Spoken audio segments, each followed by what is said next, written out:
Hey guys, I just wanted to make a quick video about something that's been kind of hitting me pretty hard the last few days. As most of you know, I have depression, and just lately it's been really bad. And I just wanted to kind of make a video to help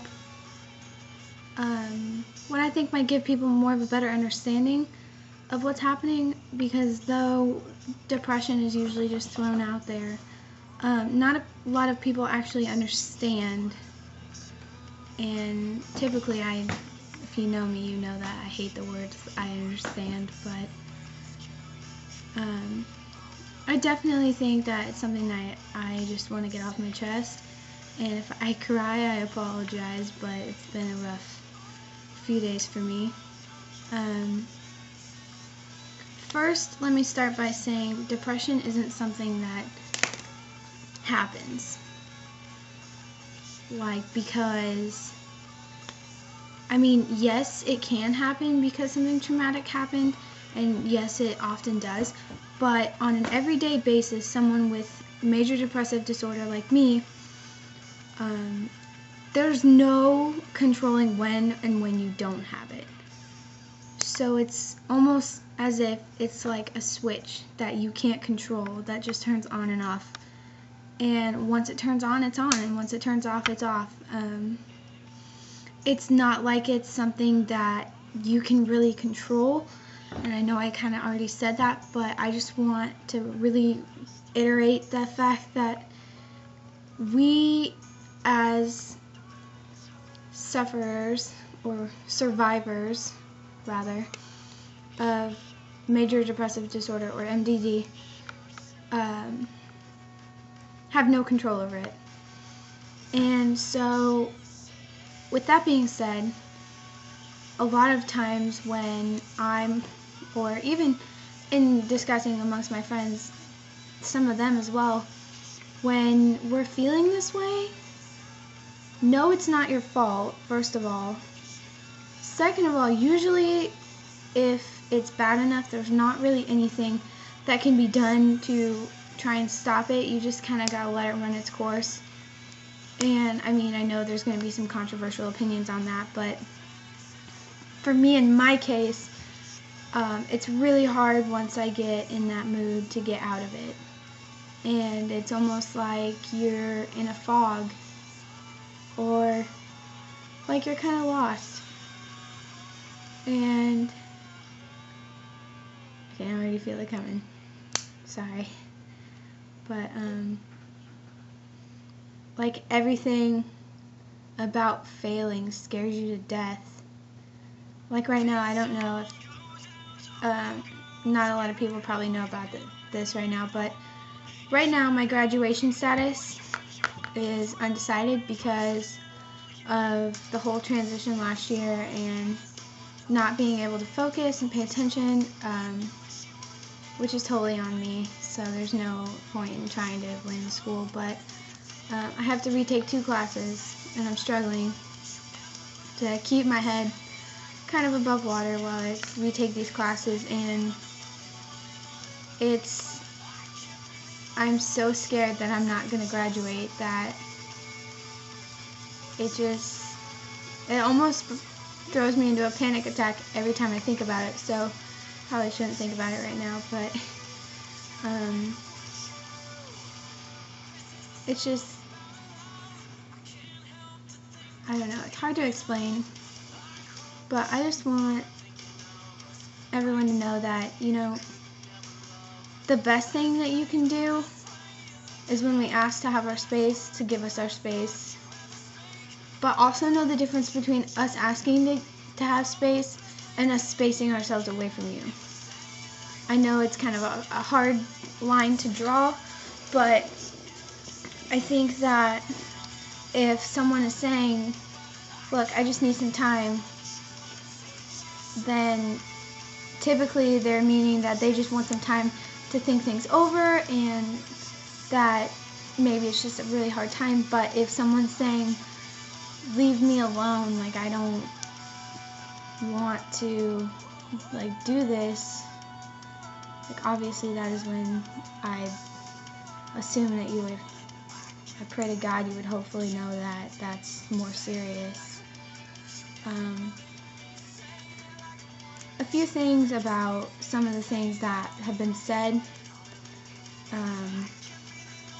and that people do say, and I feel like sometimes we just don't realize that we say them, but I think it's definitely a major factor, is if someone's struggling with depression, please don't tell them to get over it, because whether you realize it or not, that makes the situation seem about 20 times worse.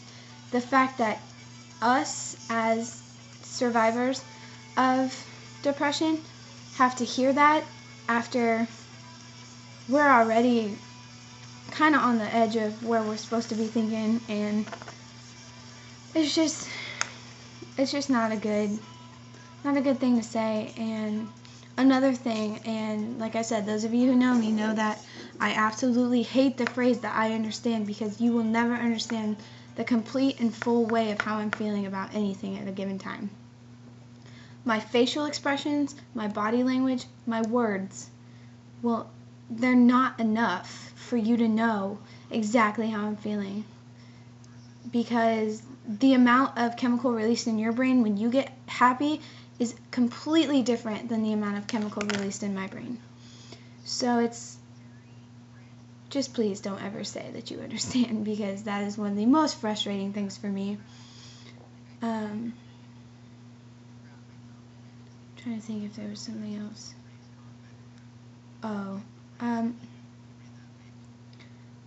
If someone is helping you with your depression, typically you don't want to throw the conversation back on them. For example, the other day I was talking to one of my friends, and she and I have both been struggling with something similar, but like I said, I can't understand her situation and she won't understand mine. But after we talked for a while, she was trying to explain to me that even though I give advice such as believe in yourself, and in order to make things work, you have to want them to work. And as much as I'd like to apply that to my own life, like I feel like there's a natural and normal way that makes it hard for anyone really to use their own advice to kind of like self-help, I guess, if you will. And I just think that, that's one of my pet peeves, to be honest. And I know this isn't supposed to be a rant video, but I've just been kind of frustrated with some of the things that I've been hearing about depression lately. And another thing, just a random side note, if someone's dealing with something and you know that they're dealing with something, don't laugh about it, because typically that makes them feel twice as bad as they would have felt had you not. Because if someone with depression is coming to tell you about things, you should feel pretty damn important, because if they are coming to you to tell you these things, then they obviously trust you, because if they didn't trust you, then they would not tell you. Take it from someone who knows. If I didn't trust anyone, if I don't tell you things, not saying that I don't like you, but it's probably because we haven't had that built up close relationship to the point where I know I can trust you. Because there's some people that I know that I will tell something to, and you can just tell by the way the vibes they give off, that if something even minutely scares them a little, they're going to go blabbing off to the whole world, because they're not going to know how to handle it, therefore creating more stress on the person, rather than that person just being able to be like, look, like, this is what I'm going through, and you don't have to understand, and I don't want you to try and fix it, but it's been rough, and yeah. And I just think that, maybe if we all had a little bit more of understanding for each other, life might be better. Yep, so that's my rant on that. Hope y'all have a wonderful day. Bye.